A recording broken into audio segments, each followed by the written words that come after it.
Hey guys, Bartel's Bookshelf here, and I'm in the UK. I've been here for about a week and a half now, almost 2 weeks, and I'm just giving a little introduction to my first vlog.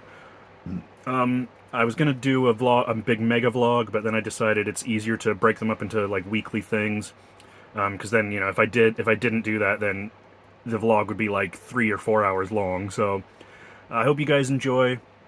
I just wanted to preface by saying some of this vlog might be a little bit messy. I didn't film as much as I should have. On the second day, I took ill, and so I realized when I was editing that there wasn't really much of a connection between the different days, and so it might be a little confusing. But it's basically just me recording things as they come, going day by day. And I'm going to try to do this for each week.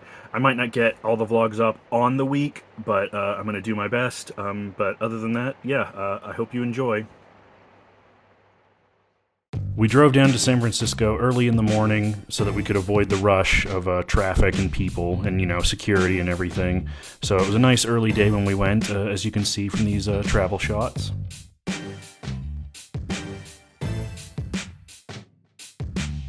When we finally made it to the airport, there were barely any people there, which I guess made sense because, this was an international flight and who's going to be flying out of the country for Thanksgiving? But that meant that, there weren't a lot of people there, which was nice. There was some pretty weird stuff, though. Like, for example, there was this crow flying around inside of the airport. I guess he'd gotten in through a door or a window or something, but he just kept going back and forth for a while. And then we just slowly made our way to our terminal. We were early, so there wasn't any need to rush.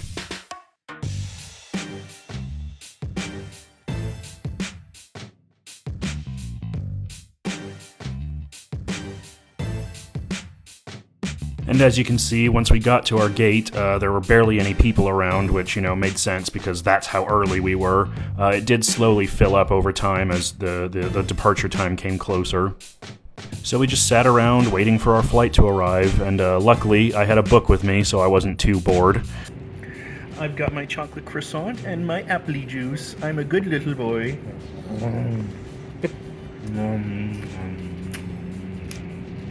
So we did that for a while until we finally had to get on our plane, which, took a little while, but I didn't get any footage on the plane because I was sort of discombobulated and I wasn't putting as much effort into filming at this point, but I did get these shots of the skyline as we were leaving, and then this shot of the London skyline as we were landing. Just interesting to see the contrast there. It was a pretty uneventful flight, just very cramped, and, lots of kids crying, which is a little annoying, but we made it 10 hours in the air, and we quickly made our way through the London Heathrow Airport to hook up with Aaron's friend Graham and his sister Hannah, who would be driving us all the way to Retford, where we would be staying with his parents. And, of course, Arron and Graham and Hannah all got along famously the second we landed, so they were having a lot of fun while I was just, filming. And we went on our long 3-hour drive from London to Retford. But it was nice, Arron was reconnecting with friends and family, and we were all laughing and joking, so it was a good time.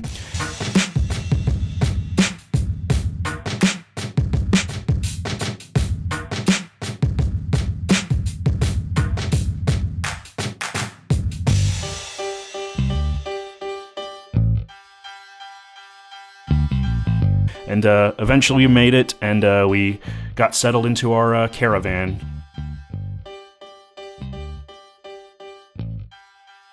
We did get some sleep, but since we went to sleep so early, we ended up waking up early, about 4 in the morning, and Arron, who's always get up and go, wanted to go for a walk around Retford immediately at 4 in the morning to reacquaint himself with his old hometown, or one of his old hometowns. He stayed in 2 towns, which we'll talk about. But yeah, so we just wandered around for a while, went under the bridge here leading to Morrison's, and reminisced and just reacquainted ourselves with the place. So yeah, we just had a bit of a wander around Retford at 4 in the morning. It was a little bit creepy. You can see this cannon here, this Sebastopol cannon. And, there was this, creepy pet shop sign that was creaking in the wind, which I tried to capture, but you couldn't really hear it on the video because there was so much wind. But, you can get some idea. So yeah, we just, as I said, we had a wander around, and then we got a bit more sleep and got ready for the day.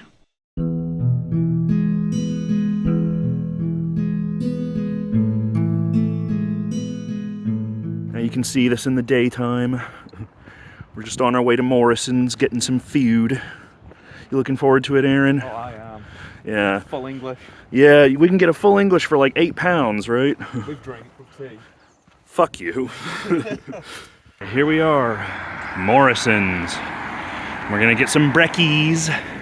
Right, Aaron, we're gonna get some brekkies. Trying to pass all the students. Yeah.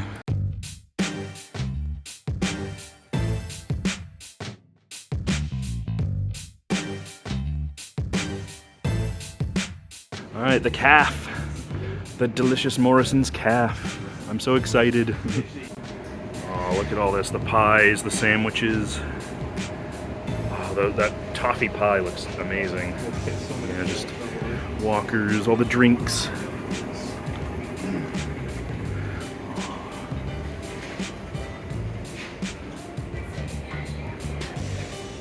Alright, so here's what we're having for breakfast. I got the ultimate breakfast, which is everything. You know, fried bread, bacon, beans, black sausage, very interested to try that. Mushrooms, Tate's, yeah, hash browns. What did you get, Aaron? Yours light. Yeah, you just got the regular full English. Oh, I'm sorry, I didn't get any pepper or anything. Would you like that? Yes, please. Yeah, so you excited? Oh, yeah. Back home. Yeah.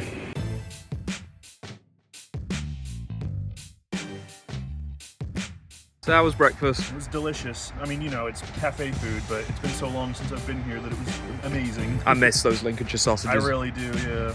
We need to get some, like, proper ones at some point. Hell yeah. Go to, like, a nice, like, cafe and get one. Fuck yeah. So yeah, after we had our breakfast, we just had a wander around town in the daytime, so you can see some of what this looks like. This is the town center here. You know, it's your typical British town center, you know, lots of shops, W.H. Smith's, B&M, which we went into, that kind of stuff. A lot of British people, you know, UK audience members, this is probably just going to be really strange, but, you know, this is not completely new, but, you know, because I've been here several times before, but, you know, it was fun for me to be back in the UK. I hadn't been since 2017, so it was just sort of nice to sort of reacquaint myself with everything. So yeah, you know, we went around the B&M, and then after walking around a bit, we decided to go to Greg's to have a sausage roll. So I was very much looking forward to that, as you can see. Enjoying your pasty? Oh, I'm sorry. Got my first sausage roll from Greg's. It's delicious, and it's very, very nutritious, I'm sure. Healthy British breakfast. And then we went back to Morrison's later in the day and just, you know, had a proper look around since, you know, before we were just having breakfast before going into town. So yeah, just, you know, some shots of the Morrison's. It's your typical UK supermarket. You know, as I said, this is probably very unusual to my UK viewers, but, you know, this was new for me. And yeah, some Bakewell tarts, which we bought and very much enjoyed. Here's our haul. We got some cordial and a bunch of snacks. We got my favourite, egg custard. Yeah, we got some wagon wheels with jam. And you can't see there, we've got Bakewell tarts. Yeah, I think that's in a prior video. So yeah, some very healthy food. We're gonna be eating good. We're eating really good tonight.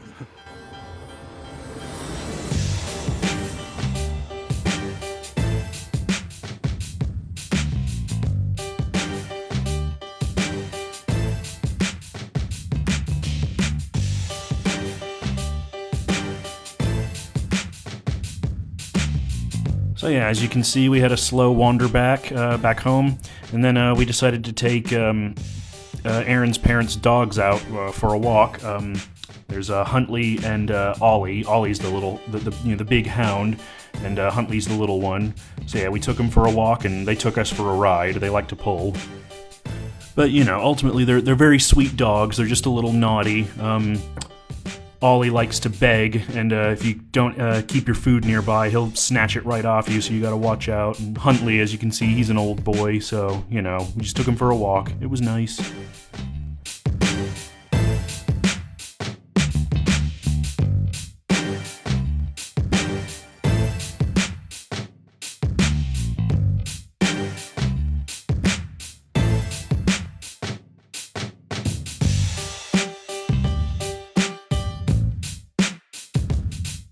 Alright, so we're on our way to get fish and chips, right, Aaron? Oh yeah. We're going to our favorite place, the Hallcroft Fish Bar. I'll see if you still like it. It's been 10 years. True, I'm sure I will. It hasn't changed much, so... No, it was pretty good last night, actually. Yeah, I would have had some, but I wasn't feeling well, so...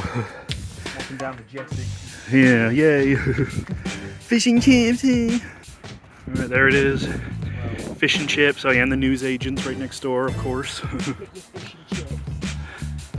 Get your fish and chips, get your news. I think I'm going to get a mini fish and chip. What do you want? I'll have a look. It's been so long. There it is, Hallcroft. We got fish and chips. Look how big this thing is. You got the battered sausage there, fish and chips, big fillet.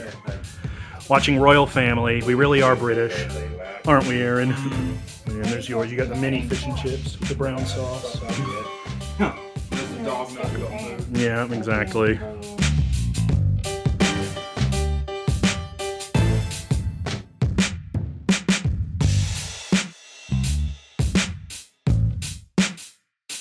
I didn't end up filming much of the second day because I was feeling ill. I think it was the jet lag mixed with just a few other just random things. You know how it is when you travel.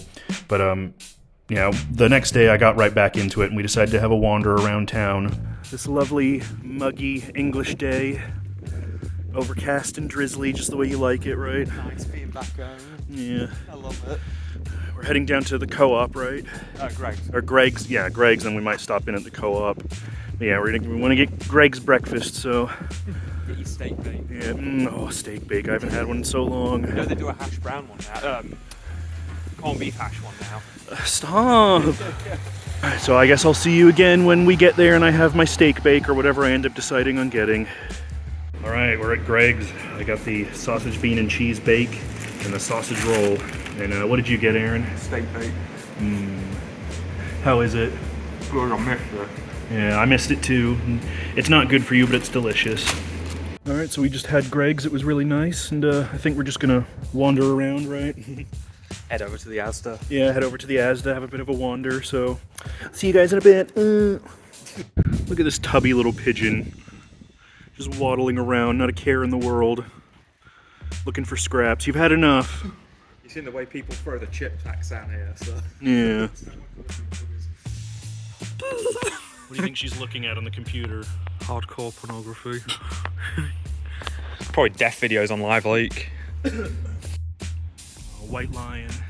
You like the big lion busts? Yeah. You got memories of this place? Few. This is part of the drinking. Alright, here we are. We're heading up to the Asda. It's basically just British Walmart. I mean, literally. Yeah, literally, Walmart owns it, so, yeah. Let's see what deals are going on inside the Asda. Okay, so the Asda's closed at the moment, but they open in about half an hour, so we're just gonna walk around the lock and go to the skate park and just idle around until they're open again, so yay!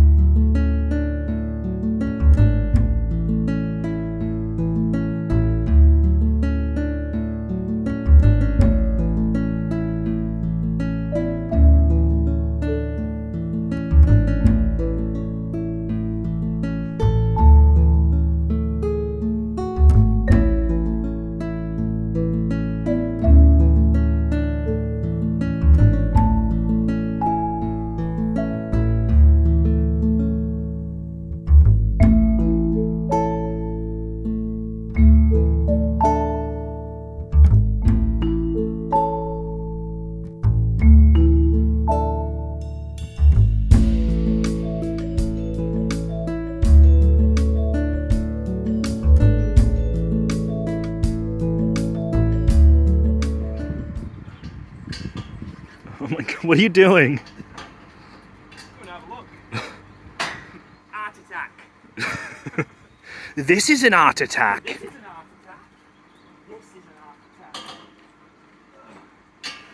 Don't trip and fall and break your neck and die. Alright, Aaron's gonna try to pull himself up on the bottom of this bridge. I don't think I can. Come on, be strong, be big. Those things boxers use? Yeah. They look like one of them. Yeah, big strong man. Yeah, I'm too fat for this. Okay, so over there was a school. I don't know if it's still a school, because I ain't walked there. That brick building Down over there? here is where Hannah used to come and smoke. Oh, you can see the old stairs there too. Yeah, Hannah used to come and smoke back here, hide away. What a lovely life you lead. I think she was 14. Starting them young. You know who got us smoking? Who? Graham. Oh, what a He was surprise. the first one to introduce her to fags.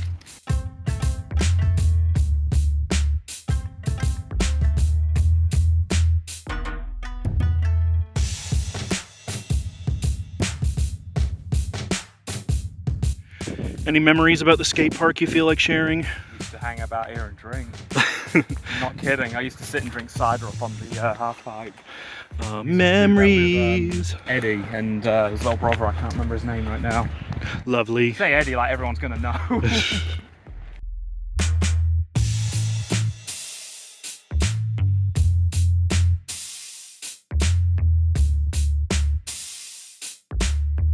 And they say the Brits have no culture. Look at this. I want to die. Testicles in my mouth. A big cock. And the pièce de résistance. I am gay. All right. Asda round 2. That's the open edition. Yeah.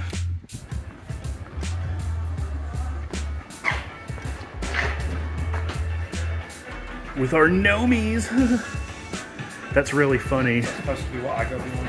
Oh, careful. No, I can't do a creepy ass Pyro style. Do you remember the 21st night of September?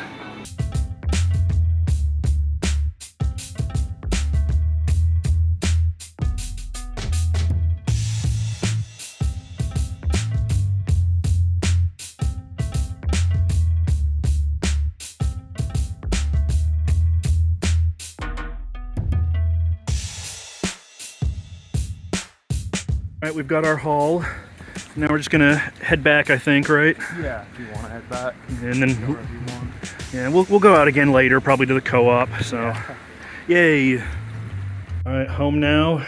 Stopped by the corner shop, got some bars, lemonade, and a crunchy. Gonna devour that, and then gonna chill here for a bit, and we're probably gonna go to the co-op later at some point. So yeah, I'll check in with you guys then. All right, so we just chilled and had dinner. Well, lunch. You know, you had dinner, breakfast, dinner, tea, right? That's how you do it. Late dinner. Well, in the UK, yeah, it's breakfast, dinner, tea, right? Yeah. So we just had dinner. We had some microwave curry. It was pretty good. And a chicken tikka and some naan bread. Yeah. So now we're headed down to the co-op. So see you guys when we get there. So we're gonna buy more food. Yeah. Here we are. Here's the co-op. The evil socialist store. Let's go see how the lefties live. Right, Aaron?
Alright, we got our haul from the co-op. Mostly a bunch of snacks like Monster Munch and whatnot. I'm very happy to have all that. Oh, I'm so glad we came here. So yeah, doing this bit over voiceover because they were talking and Aaron and Hannah were talking in the clip. But yeah, I got some Tunnocks tea cakes, which are my favorites. Some Revels, which I haven't had in ages. And what I was really looking forward to, Monster Munch, this pickled onion Monster Munch. It's like a corn snack. It's delicious. You can only get it in the UK. And yeah, very happy to have that. Go on, tug of war. Ollie's playing with Aaron. Oh, he's all conscious now. Oh, you're self-conscious? Oh, there we go. He likes his ball too, hang on. Oh yeah, the ball. Oh no, he's got his rope now. Oh, no. Oh, and there's Huntley just chilling. Oh. God.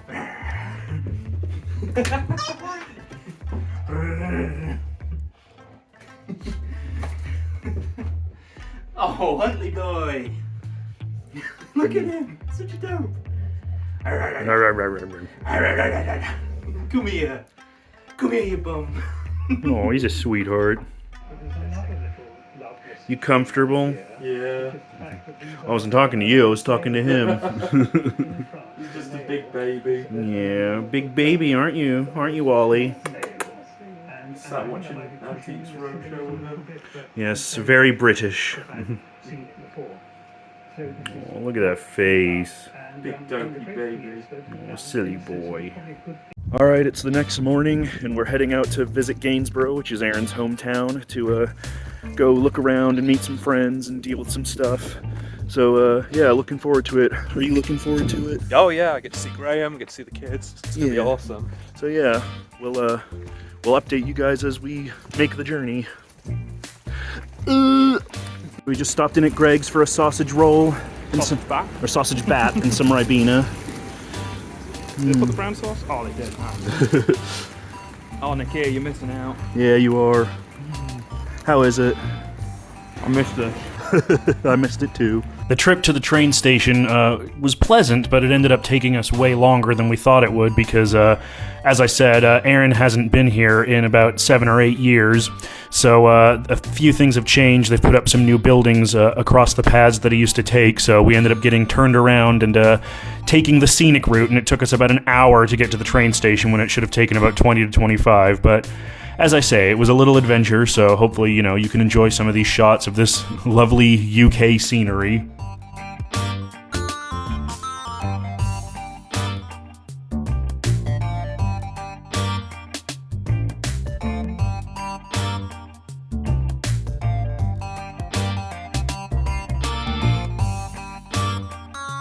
But in the end, we finally made it to the train station, thank God.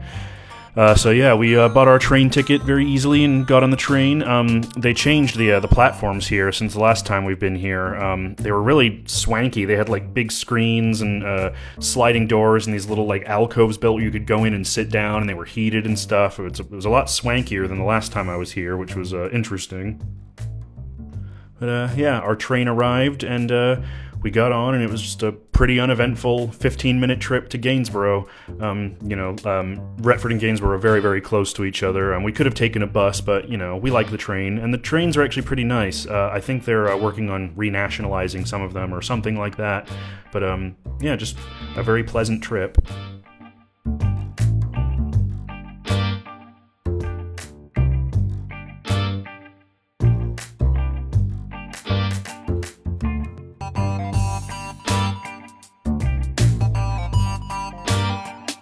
Alright, we're home! How does it feel to be home, Aaron? I don't know, I'm very mixed about it right now. Well, you're gonna meet up with Graham. I know. No, I'm not here on 100% good terms. So yeah, we were finally home. As I mentioned, Gainsborough is where Aaron, was born and raised. So yeah, it was nice to be back. We met up with Graham and his mother, who very kindly met us at the train station and drove us to her house. And we began our little excursion around Gainsborough, similar to Retford, just sort of reacquainting ourselves with the scenery and what had happened since we'd been gone. So yeah, just to enjoy some of these clips of us wandering and traveling and talking.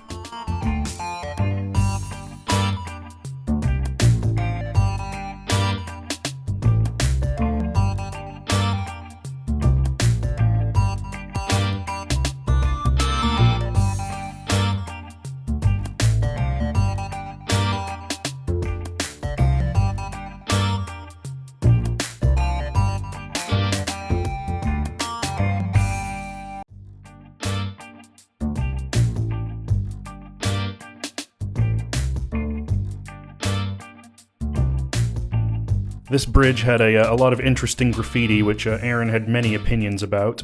They come out here, they paint this, make something nice, and everyone comes and puts a big fat veiny bastard on them. You there then? You've not got yet.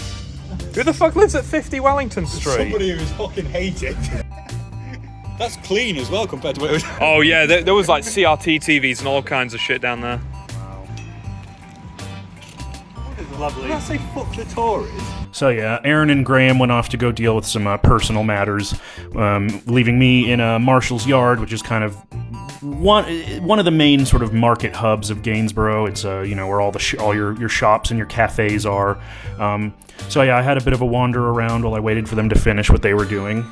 And of course, being that my main interest and the focus of my channel is books, the main reason I wanted to go to Marshall's Yard was because of The Works, which is a big chain of used bookstores in England, or the UK, I should say. It's mostly, new and kind of trending stuff. There's a lot of like book talk things and nonfiction what's-its, and but they're all very cheap. There's like mix and match things. You can get 2 for £3. Most of the individual books don't go over 6. So if you have an interest in you like a certain kind of book, you can find some interesting stuff. And even if you're not into stuff that's trending, sometimes you find something unexpected.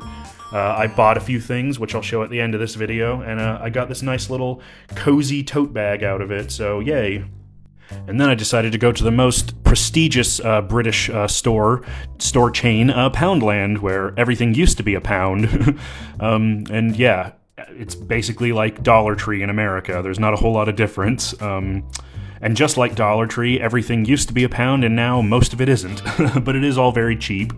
Most YouTube viewers of a certain age and demographic would know Poundland because of their featuring on Ashen's channel.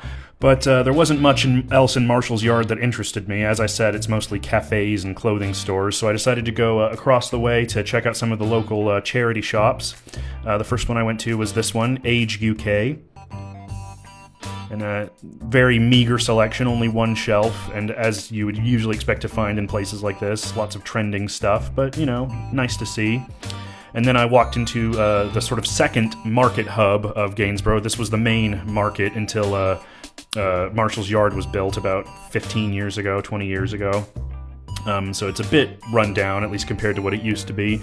But yeah, I had a bit of a look around, went to some more charity shops. The next one I went to was Sense UK, and this one had a much better selection. It had a whole big shelf across one wall of the shop, but again, not a whole lot here that interested me. A lot of thrillers and romances and that kind of thing. The UK loves those. And then we decided to, after meeting back up with Arron and Graham, we decided to meet back up at a little coffee shop called Reed's that was really, really nice. I had a Lincolnshire lunch, which I was so hungry I didn't even get any footage of it. But I did get this blackcurrant cake, which was amazing. So yeah, I love this place. Definitely want to go back. Look at the stanky brown water, River Trent. Do you know, and if you go over there, that's the popular suicide spot. Get to Gainsborough, where the grass is actually greener. Yeah, when you get out of Gainsborough, the grass is greener. Zoom in on it. Notice that. And then we went to go see this relatively new statue that had been built that was, I believe, a tribute to the Pilgrims that landed here in the 1600s, or that were from here in the 1600s, or something like that. But online, they made it seem like it was this massive statue, and when you got up close, it was tiny. It was the size of like a nutcracker. So it was a bit funny, putting all this time and effort into this dinky little thing. But, it's pretty cool nonetheless. And yeah, just some more footage of some of the sights around Gainsborough, this lovely little town.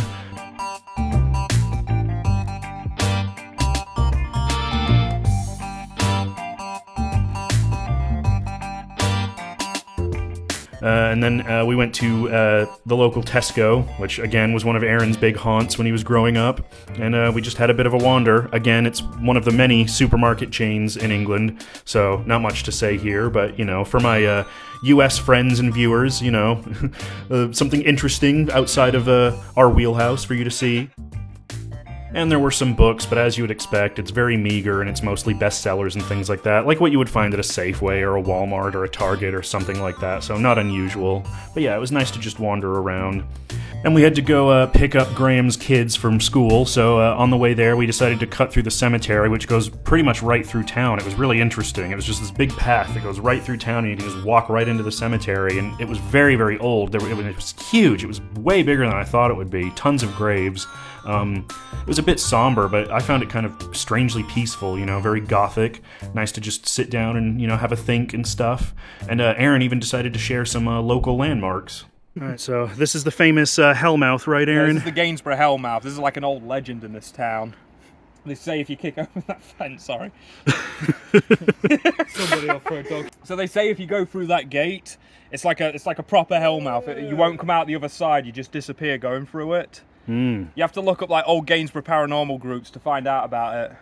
Interesting. I know, right? There's like 6 dog shit bags. It's fucking language. They're everywhere. Like. Exactly, it's a hellmouth. It's the hellhound, yeah. It's the hellhound. Hades keeps throwing Cerberus. He's like a pooper scooper. We're very respectful of the dead, we are.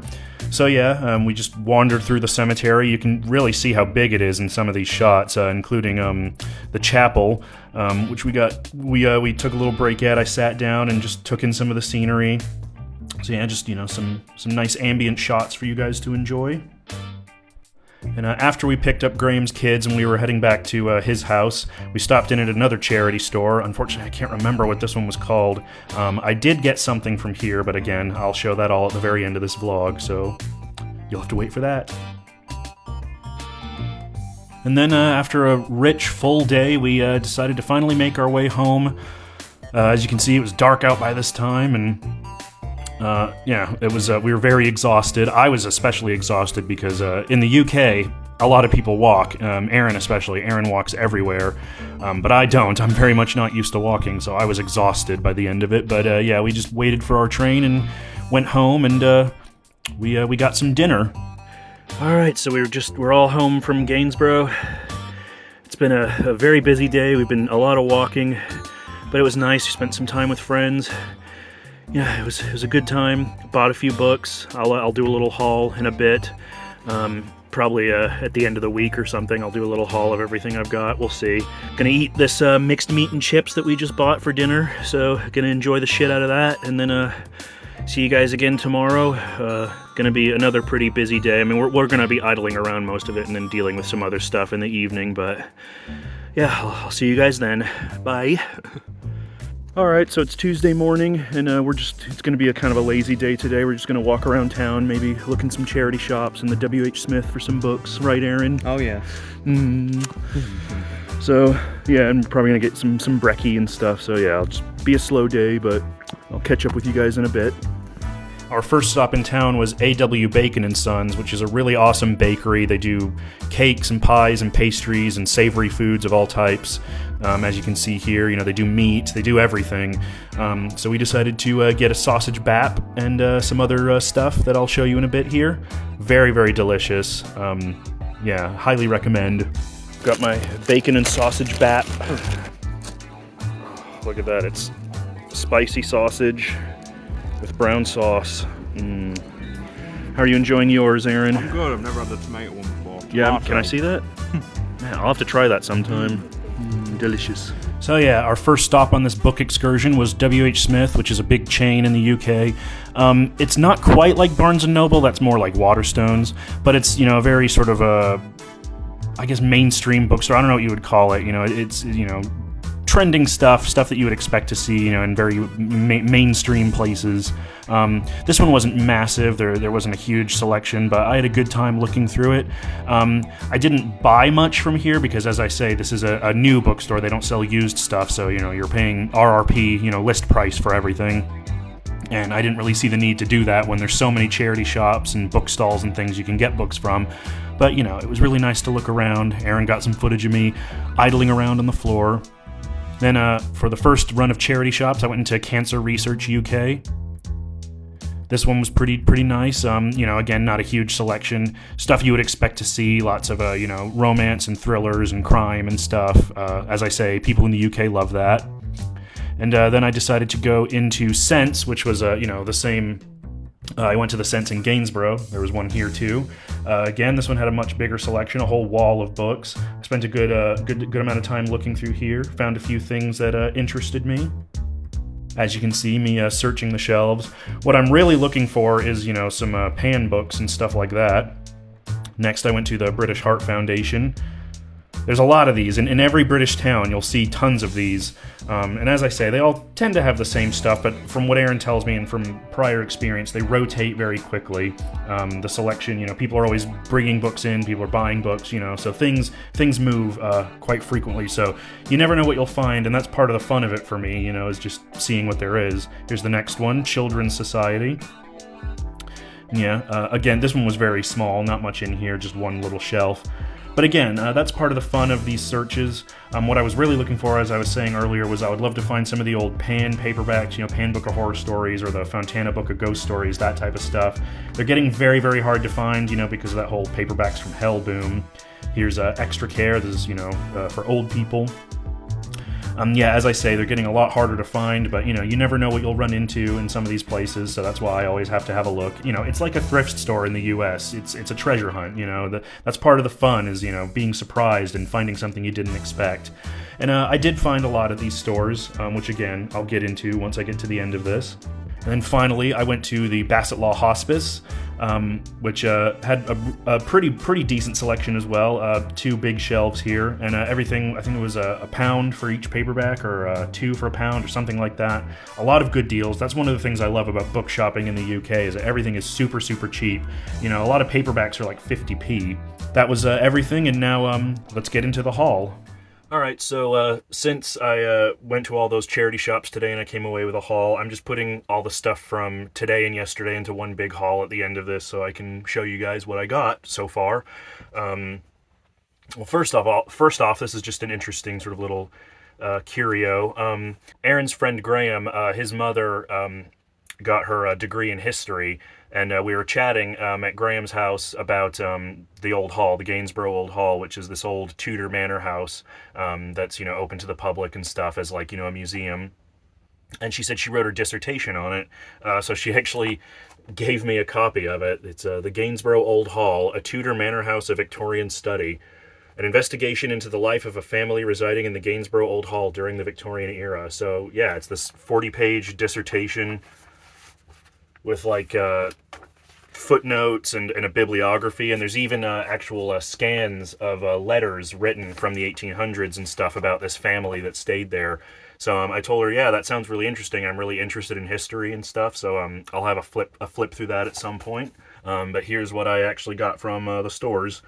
From the works, firstly, I have Fourth Wing by Rebecca Yarros. This is the thrilling must-read global phenomenon. Literally everyone probably knows about this. This blew the hell up on TikTok like a year or 2 ago. All I know is it's a romance about people riding dragons in multiple senses of the word. Yeah, I don't know. It's I don't normally read stuff like this, sort of a hetero, sort of a erotic romance type stuff, but it's one of those things where it's such a big deal that I just wanted to see what it was like, and it was like £5 at the works, so I was like, why not? If I don't like it, I can just sell it on. So, yeah, we'll see how that turns out. I mean, there's sexy dragon guys in it, I think, so at the very least I can enjoy that, and I can translate it in my head, despite the fact that it's hetero. And then I got this. This is The Star and the Strange Moon by Constance Sayers. This was like £3. I've never heard of this author before, never heard of this book, but it sounds really interesting. I'll just read the back. 1968, Gemma Turner once dreamed of stardom. Now she's on the cusp of obscurity. When a radical new horror film offers her the leading role, her luck looks set to change. Until one dark night, Gemma disappears on set and is never seen again. But this is only the beginning. Gemma has been pulled into the film itself, where the script and the horrors within it are more real than she ever imagined, and she must play her role perfectly if she hopes to survive. 2007. Gemma Turner's disappearance is one of Hollywood's greatest mysteries, one that's captivated film student Christopher ever since he first saw the infamous L'Étrange Lune. The film is screened just once a decade, and each time there is new, impossible footage of Gemma that simply shouldn't exist. Compelled by curiosity, Christopher dares to unravel the truth, but answers to the film's mystery may leave him trapped by it forever. So yeah, it's sort of a dark, sort of a horror fantasy thing about, sort of a cursed film that traps the actress inside of it. I love stuff like that. Anything involving like lost or cursed or mysterious films like that, I love. Ancient Images by Ramsey Campbell. I really, really liked that book, and this is kind of in that same vein. This sounds like it might be sort of more of a fantasy, kind of almost maybe a romantic angle. So, I don't know. We'll see. It sounds interesting, and as I said, it was £3, so again, why not? So that was what I got from the works. The rest is all from charity shops. This is My Policeman by Bethan Roberts. This is sort of a bisexual love triangle set in 1950s Brighton. This is the the movie tie-in with Harry Styles. It was recently made into a movie. I have no idea if it's any good, but I've seen this around. It's gay, and it's set in the 50s, so it sounds interesting, and it was £1, so hopefully that's good. Next, I have Murder at the Book Festival by Jane Bettany. I mean, the title really says it all. It's about a small village where there's this big book festival going on, and the featured author there is murdered, and the main character has to solve it. It mentions at the top, actually, I just now realized this is a Violet Brewster mystery. So I guess this is part of some mystery series. Stuff like that is everywhere in the UK. People love these, British people love these things. So I have no idea if this is like, probably part of some big series, but in my experience, most of these things tend to be pretty self-contained. There's no real like ongoing storylines that you have to follow for the most part. So it's a murder mystery at a book festival. I mean, I'm a bibliophile. What else do I need? Next, I just got this because at the charity shop that I got this from, it was 3 for £2, and I was only going to get 2 books originally, but when I found out about that deal, I was like, okay, why not? This is Z-Rex by Steve Cole. This is like a children's novel about a boy who buys this new video game where you play as a 13-year-old boy on the run. You're being chased by a massive man-eating dinosaur. Evil scientists are coming after you, and this kid Adam buys this video game, based off of this premise, and he gets sucked into the video game, and he's living it for real, and he has to get out alive. It sounds kind of cheesy and corny, but entertaining, and the cover and kind of the overall vibe of it kind of reminded me of those old Raptor books by that one author whose name I can't remember right now, but Dino Diego did a video on him. He did a whole bunch of, he was a playwright who did a whole bunch of children's horror novels about like dinosaurs and monsters and that kind of stuff, and it kind of reminds me of that, so we'll see. Next, I have Artemis Fowl by Eoin Colfer. I'm probably mispronouncing that, I'm sorry. Again, this is a very, very famous series. I remember this when it came out, actually, because it was kind of in the wake of Harry Potter and that whole kind of explosion of sort of British UK children's fantasy about this young criminal mastermind named Artemis Fowl who gets involved in all this goings on with elves and other sort of fantastical creatures. I remember reading a bit of this when it first came out, but I honestly don't remember anything about it. And lately there was like the film and stuff, which wasn't very good, but it's kind of been back in the public consciousness again. And it was one of those things where I was like, all right, why not? It's one of those things where I've always wanted to get into it, and this was £1, so 3 for £2, because of the deal. So again, a steal. Why not? And on that note, this is an older edition. I don't like this cover, but it was at the same shop. So this is the second book, Artemis Fowl and the Arctic Incident. So again, I hate this cover, that weird like poser 3D looking thing. But I much prefer these newer covers. But whatever, it doesn't matter. If I like the books, I can just buy my own editions. So they all match. So yeah, that's the second book. Next, I have The Immortalists by Chloe Benjamin. This was 50p. And I just got it because it sounded interesting. It's 1969, and holed up in a grimy tenement building in New York's Lower East Side is a traveling psychic who claims to be able to tell anyone the date they will die. The 4 Gold children, too young for what they're about to hear, sneak out to learn their fortunes. Such prophecies could be dismissed as trickery and nonsense, yet the Golds bury theirs deep. Over the years that follow, they might attempt to ignore, embrace, cheat, or defy the knowledge given to them that day, but it will shape the course of their lives forever. So yeah, that just sounds really interesting. I love sort of prophecies and family sagas and, different members of a family trying to navigate the same sort of knowledge that they've been given. I don't know, it sounded interesting, so we'll see how that turns out. Again, this was just something that I grabbed because it sounded interesting. This is The Lost Album of the Beatles. What if the Beatles hadn't split up by Daniel Rachel? Literally exactly what it says. It's sort of a what if about, if the Beatles hadn't broken up, and talking about sort of the album that they might have produced, if they hadn't broken up in the wake of, Let It Be and all that stuff. And apparently the author of this book is a winner of the prestigious Penderin Music Book Prize. And there's like tons of research and stuff like that. It's sort of like a novel mixed with like nonfiction. There's actually a whole like bunch of like references and stuff in the back. There's like a bibliography and an index. So yeah, I don't know, that just sounded interesting, sort of a bit of a alternative history almost. So we'll see what that's like again. Now I have The Testament of Gideon Mack by James Robertson. This was longlisted for the Man Booker Prize in 2006, and it's about a faithless minister named Gideon Mack who doubts the existence of God and the devil until one day he falls down a gorge and is rescued by a character who seems to be the devil. That all sounded really interesting, and I was reading the beginning of it while I was in the store, and it's sort of written like an old 19th century Victorian novel. In presenting to the world the following strange narrative, I find it necessary to offer a word of explanation as to its provenance. Being a firm believer in the principle of the division of labor, I do not usually divert myself from the business of publishing books in order to write prologues to them. However, Mr. Harry Caithness, having declined to provide an introduction, on the grounds he says that he has more than cancelled any debt he owed me by A, sending me a copy of the original manuscript in the first place, and B, submitting the report which forms the bulk of the epilogue, I am left with no option but to write this myself.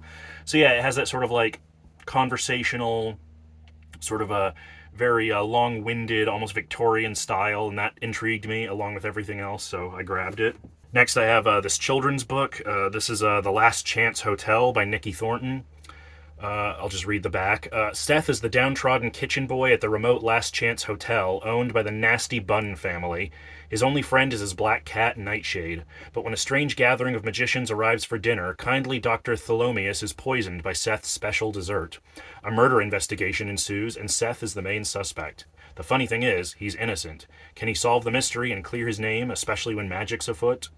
So yeah, it's children's fantasy mixed with murder mystery.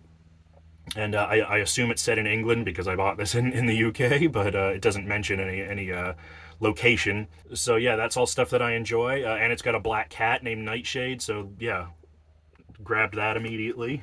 Hope that's good. And then finally, I bought this today at W.H. Smith's. This was £10 because, you know, W.H. Smith sells new stuff. This is The House That Horror Built by Christina Henry. I've never read any Christina Henry, but I've heard a lot about her, like Alice and Lost Boy and all of her sort of retellings or reimaginings of fairy tale characters and children's literature characters and things are all very well known. But this one sounded interesting because it revolves around horror films. It says, single mom Harry Adams has always loved horror movies, so when she's offered a job cleaning for revered horror director Javier Castillo, she leaps at the chance. His forbidding Chicago mansion, Bright Horses, is filled from top to bottom with terrifying props and costumes, as well as glittering awards from his decades-long career making films that thrilled audiences and dominated the box office, until family tragedy and scandal forced him to vanish from the industry. Javier values discretion, so Harry tries to clean the house immaculately and keep her head down. She needs the money from this job to support her son, but then she starts hearing noises from behind a locked door. Noises that sound remarkably like a human voice calling for help, though Javier lives alone and never has visitors. Harry knows that not asking questions is a vital part of keeping her job, but she soon finds that the house and her enigmatic boss have secrets she can't ignore. So again, like with the earlier book I talked about, it's about, you know, horror films, you know, horror directors, you know, horror fandom.